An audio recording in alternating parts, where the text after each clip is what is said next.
Youth itself is a talent. किसी ने कहा है यूथ खुद में ही एक टैलेंट है, लेकिन यही यूथ आज बहुत सारी प्रॉब्लम्स में फंसा हुआ है। Hi, I am Muntazir Mehdi, the member of the motivation from Kashmir. हमारे जो हर सैटरडे को सेशनल वीडियोस आते हैं, आज हम उन्हीं में से एक टॉपिक पे बात करेंगे, प्रॉब्लम्स फेस्ड बाय यूथ। यही यूथ जो खुद में एक टैलेंट है, ये कौन सी प्रॉब्लम्स फेस कर रहा है। पहले हम बात करेंगे स्ट्रेस एंड टाइम मैनेजमेंट पे। स्ट्रेस क्या होता है? This is the excess of over thinking, that over thinking which gives the birth to stress. ये क्यों होता है स्ट्रेस? इसके रीजंस क्या होते हैं? अनएम्प्लॉयमेंट एक रीज़न हो सकता है, हेल्थ प्रॉब्लम्स एक रीज़न हो सकता है, death of a family member एक रीज़न हो सकता है, और भी बहुत सारे रीजंस हो सकते हैं। अब ये जो स्ट्रेस, ये हमारी लाइफ को बहुत ज़्यादा इन्वॉल्व करता है। अब प्रॉब्लम क्या होती है? हमारे जो बेसिक चीज़ें हैं, हमारे जो बेसिक काम हैं, हम उन पे अपना पूरा टाइम नहीं दे पाते हैं जितना हमें उनको देना चाहिए, और हमारी जो लाइफ है ये स्ट्रेस से बहुत ज़्यादा अफेक्ट होती है। अब इसके सॉल्यूशंस क्या हैं? पहला सॉल्यूशन यही है कि हम खुद को उन चीज़ों में मुलविस कर दें जिनसे हमारा माइंड डाइवर्ट हो सकता है। अब अगर ज़्यादा पैनिक सिचुएशन होती है, क्योंकि स्ट्रेस से मे बी इंसान सुसाइड तक पहुंच जाता है, वहाँ पे क्या करना है? वहाँ पे खुद को ही मोटिवेट करना है that I can face this, and the only solution that time is the ignorance. You have to keep that in the mind that you can challenge this stress. दूसरा हम बात करेंगे एकेडमिक प्रॉब्लम्स पे।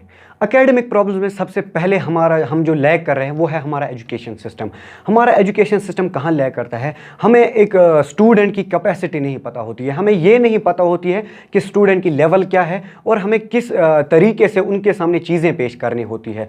दूसरा आता है लोड। हम students पे इतना लोड डाल देते हैं कि स्टूडेंट वो बियर ही नहीं कर पाता है।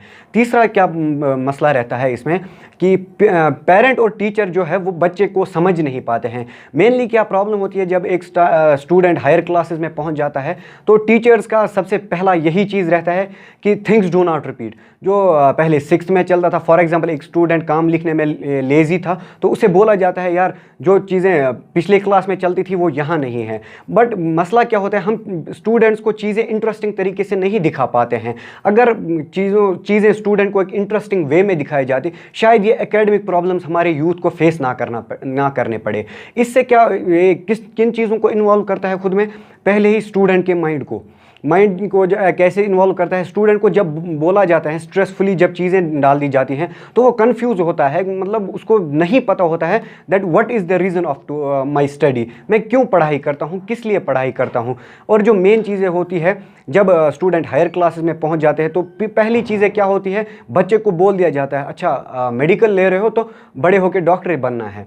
मसला क्या होता है? देखिए, हाँ, आई एक्सेप्ट दैट पेरेंट्स बच्चे पे पैसे खर्च करते हैं, उनके ड्रीम्स ज़रूरी होने चाहिए और ये ज़रूरी है कि एक पेरेंट के ड्रीम्स हो। लेकिन प्रॉब्लम क्या होती है?